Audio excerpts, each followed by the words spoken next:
Continuamos con nuestro curso de estadística simplificado. Ya hemos ido abordando diferentes puntos. Estamos ya tocando la parte más fundamental, más esencial. Vimos en el último vídeo, el 5, el planteamiento global, general, abstracto, del problema de inferencia estadística, de decir cosas de valores poblacionales que establecemos con el signo de cita, abstracto, el signo fijo pero desconocido, acordaos, a partir de un valor conocido, pero el problema es que es variable, que tiene una cierta distribución. Nosotros tenemos un valor, pero hemos de pensar que podemos tener otros muchos valores, ¿de acuerdo? Entonces, sabemos que hay una determinada distribución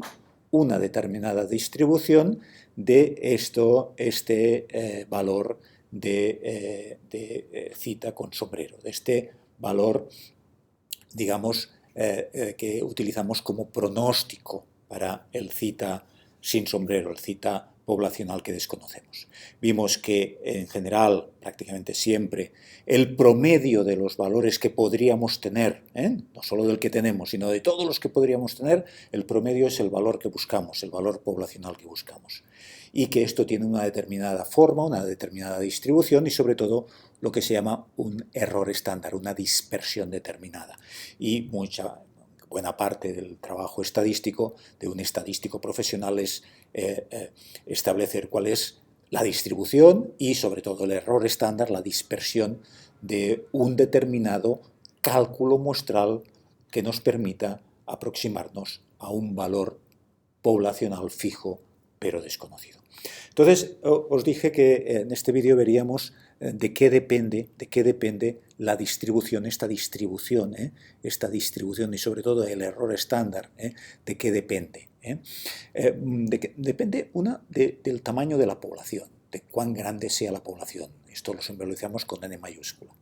También depende del tamaño de muestra, del tipo de muestreo, de la dispersión de la propia variable, de qué dispersión tenemos en la variable, qué variabilidad, qué dispersión tengo de la variable original con la que estoy trabajando. Y después de la propia estructura del estadístico, del cálculo muestral. Entonces, aquí lo veis, aquí vamos a suponer, miniaturizando el problema, que tenemos una población de 4 individuos. Una población de únicamente 4 individuos. Y una población, fijaos, que es como esta, pero con más tamaño de muestra. Más tamaño de población, perdón, esto es población, una población de tamaño 4, cosa que no tendremos nunca en la vida real, pero miniaturizando nos va a permitir entender de qué va el problema que nos ocupa en estos momentos. Esta es una población que es como esta, pero más grande. Y esta es una población también pequeña, de tamaño 4, pero con menos dispersión que esta. ¿Veis que aquí hay mucha dispersión comparado con esto? Estos valores se aproximan más a la media. Una cosa importante, la media poblacional, la mu poblacional, es 5 aquí, es 5 aquí y es 5 aquí. Por lo tanto, imaginaos que queremos hacer una estimación de la media poblacional, de esta mu, de esta cita en general, que en este caso concreto es la media poblacional. Bueno, pues es 5. Esto lo sabemos que es 5, para aquí y para aquí. Bueno, pues ahora fijaros, si yo hago todas las muestras posibles que puedo coger de tamaño 2, imaginaos que cojo una muestra de tamaño 2, puedo tener 2 y 3, 2 y 7, todas las posibilidades son estas de aquí. Y si yo tuviera esta muestra, yo tendría este valor de media muestral. Media muestral, ahora ya es media muestral.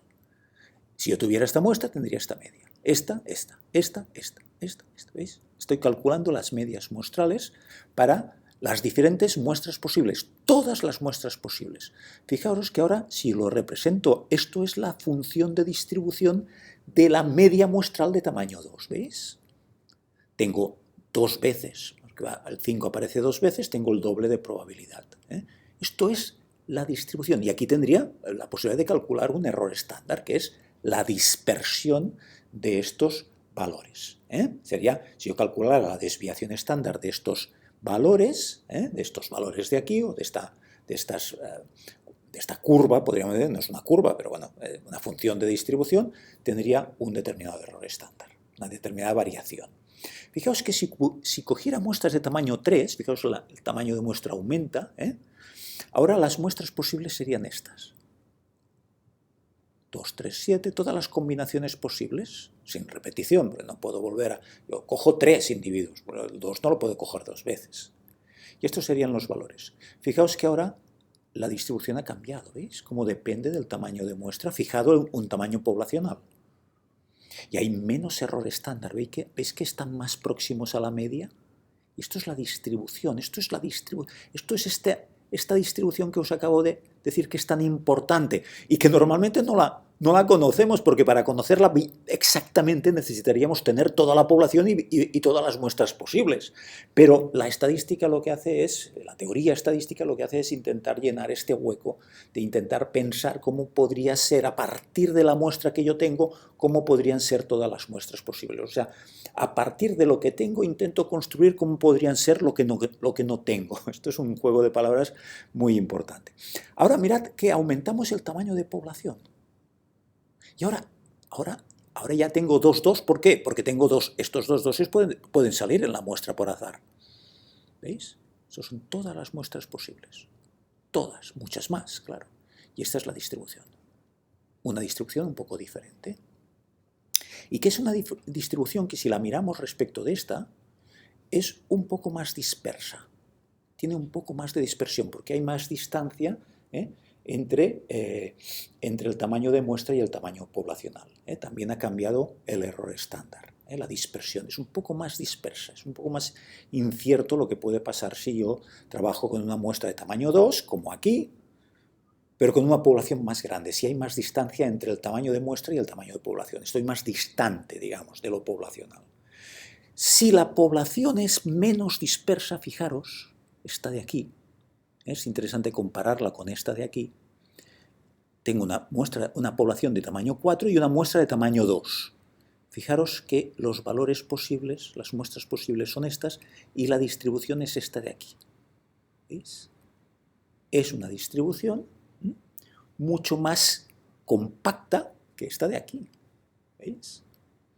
La escala no ha cambiado, la misma escala, pero está... ¿Por qué? Porque tengo menos dispersión. Por lo tanto, fijaos cómo depende también de la dispersión de la población que yo tengo. Si yo tengo una población muy iguales todos los valores, lógicamente los valores que yo voy a tener en los cálculos a las muestras diferentes que puedo tener también se van a parecer mucho más entre ellos. Si yo en la muestra, ahora volvamos a la población original, esta de aquí. Si ahora yo cogiera una muestra que se llama estratificada, por esto esta E. Estratificada quiere decir que la tengo dividida en estratos. Yo sé que hay un grupo, un barrio, una zona de valores pequeños y una zona de valores grandes. En economía lo podríamos pensar en barrios de una ciudad. No es lo mismo un barrio rico que un barrio pobre, ¿no? Bueno, pues obviamente la renta no será la misma. Entonces, bueno, pues cuando tengo estas situaciones, hay un tipo de muestreo, hay muchos tipos de muestreo, pero uno muy importante que es lo que se llama estratificado. Coger, si es un tamaño 2, uno de cada estrato. Por lo tanto, uno de aquí y uno de aquí. Fijaos que ahora las muestras posibles se han reducido, porque puedo coger uno de aquí y uno de aquí únicamente. No, el 2, 3 no puede ser, ni el 7, 8 no lo puedo tener, si establezco esta condición de tener uno de cada estrato. Pues tengo muestras posibles, 2, 7, 2, 8, 3, 7 y 3, 8. Y los valores posibles son estos, y la distribución es esta de aquí, que, como podéis ver, va cambiando. Va cambiando. Y si comparáis esta con esta de aquí, es increíble el cambio. O sea, el tipo de muestreo condiciona qué distribución y, por lo tanto, qué error estándar tengo, qué dispersión tengo, qué incertidumbre tengo. ¿De acuerdo? Y finalmente, el tipo de estadístico. Hemos dicho la última condición, acordaos, hemos estado viendo cómo depende del tamaño de población, del tamaño de muestra, del tipo de muestreo, de la dispersión de la variable original y de la estructura de cita con sombrero, obviamente.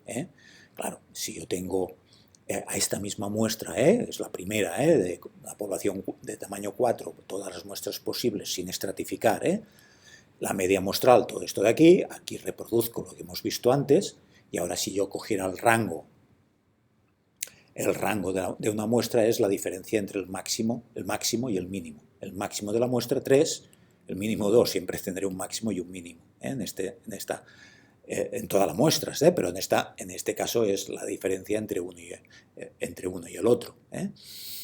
Entre 3 y 2, 1, entre 7 y 2, la resta es 5, etc. Este es el rango. Y esto me daría una distribución también diferente. ¿De acuerdo?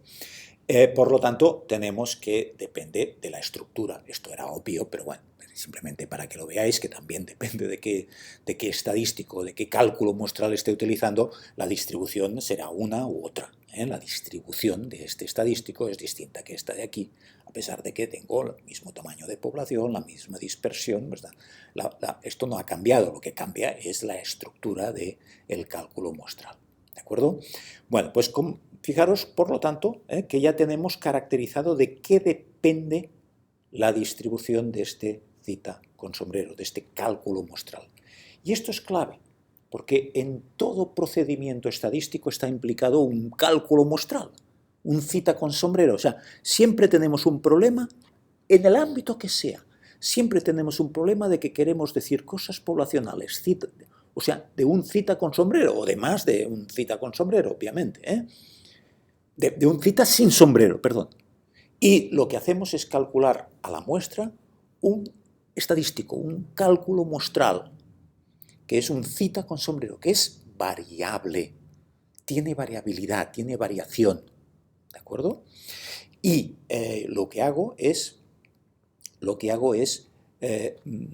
aprovecharme de todo, decenas de años de estudios estadísticos que lo que han hecho es establecer en determinadas condiciones, en determinados estadísticos, cuál es la distribución y cómo se calcula el error estándar, cuál es la distribución del estadístico. Y esto es lo que utilizamos en estadística para poder decir cosas poblacionales a partir de cosas muestrales, de información muestral. O sea, decir cosas poblacionales que desconocemos pero que son fijas, la media poblacional, la proporción poblacional, es un valor fijo, la odds ratio poblacional, la correlación poblacional, la pendiente de una regresión lineal simple, la B aquella es un valor fijo, el valor poblacional es un valor fijo, y nosotros utilizamos cálculos siempre muestrales que son variables, que los tenemos un cálculo muestral, uno concreto, pero sabemos que hubiéramos podido tener otros. Entonces, es fundamental conocer esta distribución porque es lo que nos va a permitir, en el próximo vídeo ya, hablar de los dos conceptos esenciales de inferencia estadística, los dos conceptos esenciales de la estadística, y es lo que siempre el usuario de la estadística tiene contacto con la estadística a través de la noción de intervalo de confianza y de la noción de contraste de hipótesis. Y estos dos conceptos los veremos en el próximo vídeo.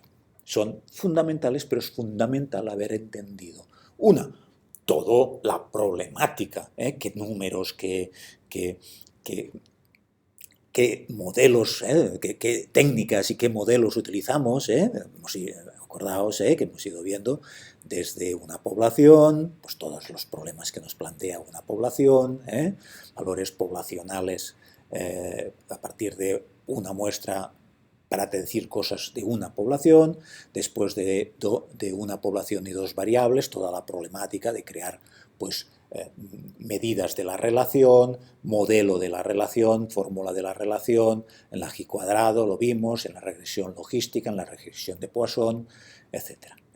Y en la comparación de dos poblaciones y una variable, pues toda la diferencia de medias poblacionales a partir de la diferencia de medias muestrales, la diferencia de proporciones poblacionales a partir de la diferencia de proporciones muestrales. Todo esto lo subsumíamos en esta noción que podríamos decir es el problema nuclear de la estadística y yo diría de la ciencia. Este problema de aquí, este esquema de aquí es es como un núcleo fundamental de la problemática de la ciencia.